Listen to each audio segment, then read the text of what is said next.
thought you were talking about my stomach for a minute there. It's not my stomach, right? Okay, cool. I'll just tell them what my mother told me, which I think made a lot of sense to me at that time. See, you have to lose weight now. You're 14 years old, you have to lose weight now, huh? Because otherwise at 18 you won't be able to lose weight, and then at 21 you have to start thinking about getting married. Don't live in your fantasy world. No Mills and Boon hero is going to come. He's on a tortoise, living very, very far away on his island, and he's going to take the next 20 years. In the meanwhile, you get married and have children. If you don't post na every second day, agar har 48 hours mein ek post to aana hi hai.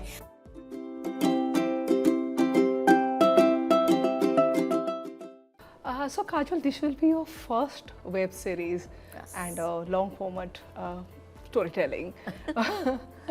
And are you excited? I am excited because I think that it's going to be a really interesting watch for everybody. I think it's going to be, Noyonika is definitely a character that I think every woman identifies with.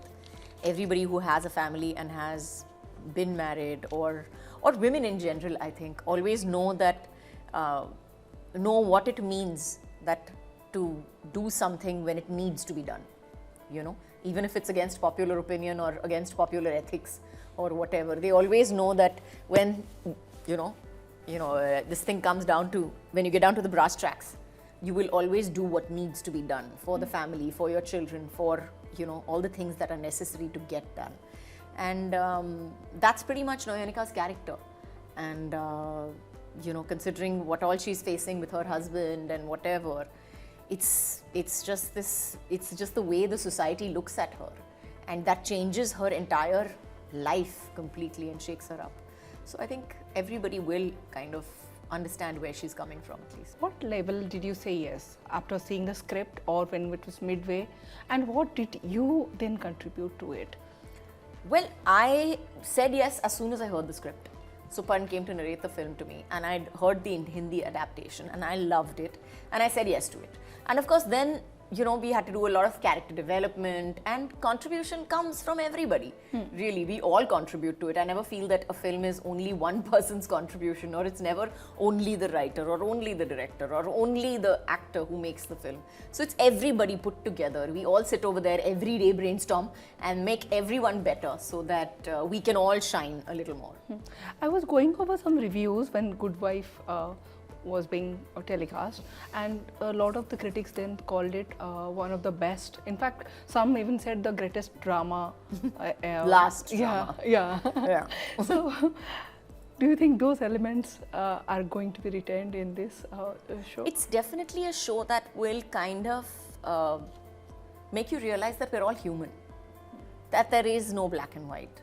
That there is, because we are all human regardless of, but when we're put in circumstances, it takes a different metal. We are not Howard Rock from, none of us are that. We are all flawed, we are all imperfect, and we're all grey. We may say some things and then out of necessity have to do something completely opposing to that. And that is pretty much, I think, all the characters. Once the season starts and you look at all these people, it's a human show. It's about human beings. It's about flawed people. And flawed, imperfect people, and how some of them are a little more flawed than the other. But we all come together and we kind of cohesively have formed a very, very interesting space to watch. And I learned a new term while reading up on it. It's called mummy gap. When women take a break because of their... I thought you were talking about my stomach for a minute there. It's not my stomach, right? Okay, cool. I think that's something that most moms identify with, my mummy gap. When they take a break because they have children, they take a break from their professional life. You of course took that gap, but how did it affect your career or your professional decisions later on? It didn't really affect me. It didn't, and not because of anything else. I think I had Nissa when Nissa was about 2.5. I did Fana. So, and then after that I did My Name is Khan. I did, so I kept working throughout. I mean, it's not that I stopped working or not like, I didn't like the work that I was, being sent my way. I really love the work, touch wood till today, that I have gotten. I wouldn't have said yes to it otherwise. And that mummy gap, as you say, was I think it happens when you're not confident. When you are not confident as to whether you are going to be good enough in today's, wherever you are, wherever you're starting from at that point, in that mummy gap interim period.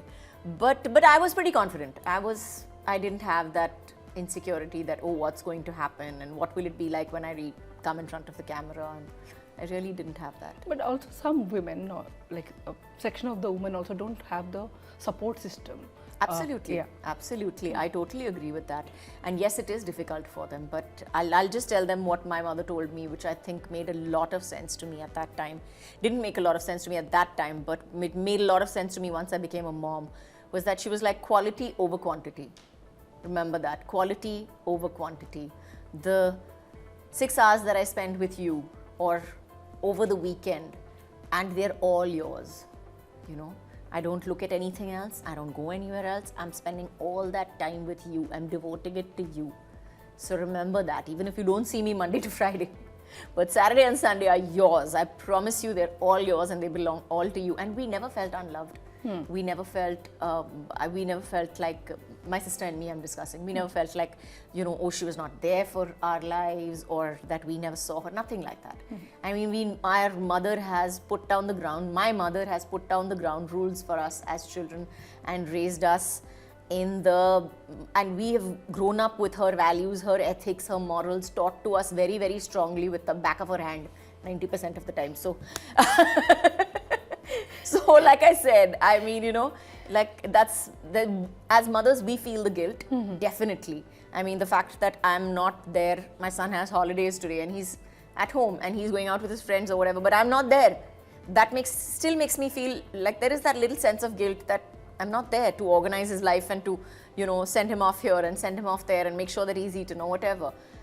But when I do spend time with him, I'm all over it and it's just him and me without anybody else, and I think he appreciates that. Do you at some level identify with Noyonika? Because I think everybody identifies with Nayonika, because somewhere down the line we all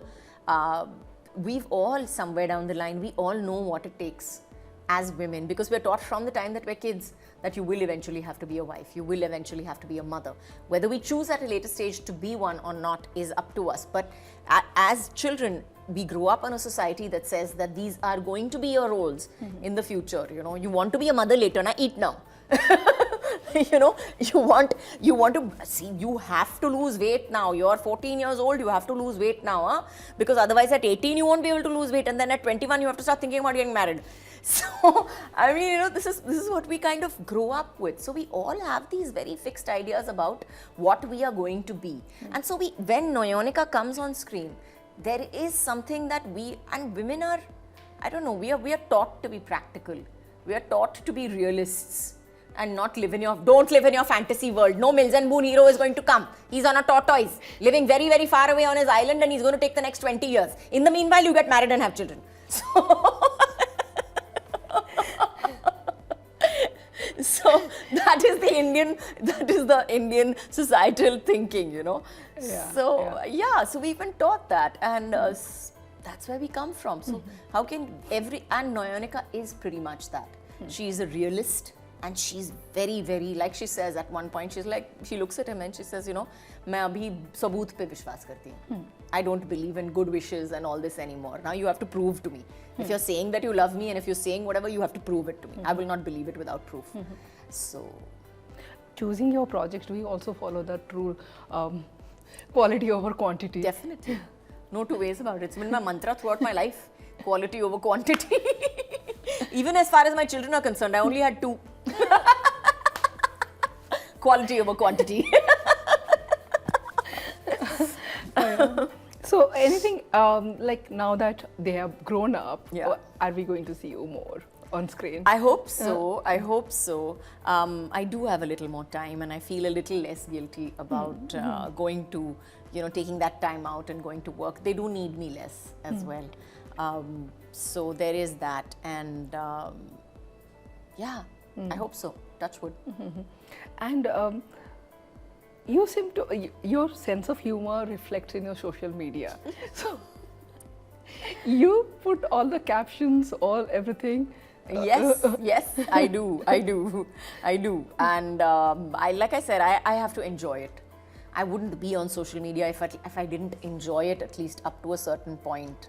I think it's very important, especially where social media is concerned, not to get bogged down, you know, by अरे ये तो post लगाने ही हैं, ये तो करना ही है, ये मतलब if you don't post ना every second day, अगर हर 48 hours में एक post तो आना ही है, हर दिन एक story तो जानी है, I would go mad. Yeah. So I'm like, okay, I may not have 100 million followers, but I'm very okay with the ones that I have, and I'm happy with, you know, posting what I like and, you know, thinking about it, putting it together. I enjoy that process, and I think I laugh the hardest at my own jokes. I think my own jokes are very funny. I think I am very funny on social media. Yeah. Your personality reflects in your posts. There is a lovely banter between you and Mr. Ajay Devgn that goes on social media during the promos. Yeah. So, is that how life is? Behind the scene also this banter keeps happening? Pretty much. And I think if we didn't look at life with a little bit of sense of humor, that we would not be able to tolerate it, to be very honest. I think most things are always better with a little bit of a sense of humor and looked at with a little bit of laughter, yes.